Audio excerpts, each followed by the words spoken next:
এবার বিশ্বের গাড়ি চুরির রাজধানী হয়ে উঠেছে কানাডা। নিমিষেই উধাও নগরবাসীর গাড়ি। সিসিটিভি ফুটেজে দেখা যায় গভীর রাতে চোরের দল চুরি করে নিয়ে যাচ্ছে গাড়িগুলো।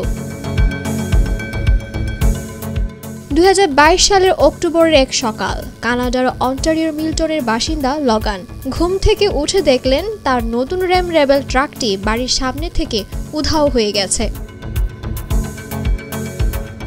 তার সিসিটিভি ফুটেজে দেখা গেছে মুখ ঢাকা দুই চোর গভীর রাতে তার বাড়ির সামনে থেকে ট্রাকটি চুরি করে নিয়ে গেছে।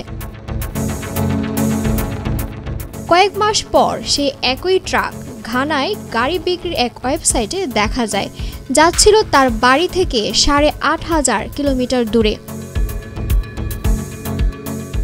লগান বলেন, আমার ছেলের জন্য ড্রাইভারের সিটের পেছনে ল্যাপটপ হোল্ডারটি স্থাপন করেছিলাম। এতে তার রাখা কিছু আবর্জনা ছিল। সেই আবর্জনাটি গাড়ি বিক্রির ওয়েবসাইটের ছবিতেও দেখা গেছে। আমার কোনো সন্দেহ নেই যে এটি আমার গাড়ি। লগানের গল্পটি বিরল নয়। 2022 সালে কানাডায় 1,05,000-এর বেশি গাড়ি চুরি হয়েছে। এই হিসাবে প্রায় প্রতি 5 মিনিটে একটি গাড়ি চুরির ঘটনা ঘটেছে। ভুক্তভোগীদের মধ্যে ছিলেন কানাডার ফেডারেল আইনমন্ত্রীও। ইন্টারপোল জানিয়েছে তারা ফেব্রুয়ারি থেকে কানাডা থেকে চুরি হওয়া 1,500-টিরও বেশি গাড়ি শনাক্ত করেছে। প্রতি সপ্তাহে প্রায় আরও 200টি করে গাড়ি শনাক্ত হচ্ছে। বেশিরভাগ গাড়ি শনাক্ত হচ্ছে অন্যান্য দেশের বন্দরে।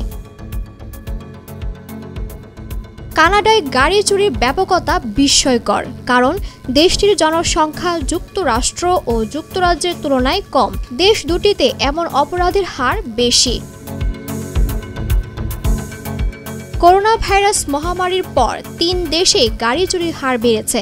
ইন্টারপোলের তথ্য অনুযায়ী কানাডায় প্রতি 1 লাখ মানুষের মধ্যে গাড়ি চুরির হার 262.5, যা ইংল্যান্ড এবং ওয়েলসের তুলনায় বেশি এবং প্রায় যুক্তরাষ্ট্রের সমান। বিশ্বব্যাপী গাড়ির চাহিদা বৃদ্ধির কারণে সাম্প্রতিক বছরগুলোতে এই হার বৃদ্ধি পেয়েছে। কানাডার বন্দর ব্যবস্থাপনার দুর্বলতা এই সমস্যাটিকে আরও বাড়িয়ে তুলেছে। টরন্টো পুলিশ সার্ভিস 11 মাসের তদন্তের পরে 1,080টি গাড়ি উদ্ধার করেছে। ডেস্ক রিপোর্ট, ভোরের পাতা।